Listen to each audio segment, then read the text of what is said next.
Prekybos ir pramogų centrą Babilonas papuošė daugiau kaip 1000 vaikų piešinių tema Mano šeima. Tokį piešinių konkursą artėjančios tarptautinės šeimos dienos proga į minimą gegužės 15 dieną paskelbė Seimo narys Vitas Matuzas. Nori ir gausiai konkurse dalyvavę vaikai visą mėnesį piešė savo šeimas ir svajonių šeimas, kai kurių darbų autoriai pridėjo ir komentarus. Mano tėtis ir mama biški griežti, bet aš juos labai myliu. Mano seneliai patys geriausi, nors ir aš kartais būnu išdykęs ir panašiai.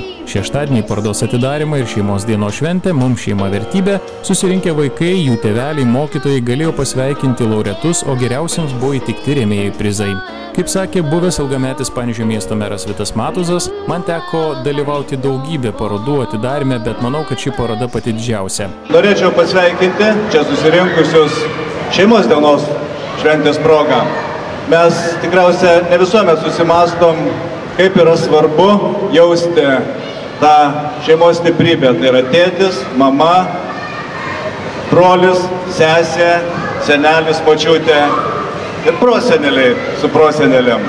Tai yra pats svarbiausias vaikai gyvenime dalykas. Tai džiaugiuosi, kad jūs taip gražiai per savo mažas vaikiškas širdutes išliejot savo darbščiom rankelėm tokius gražius darbelius.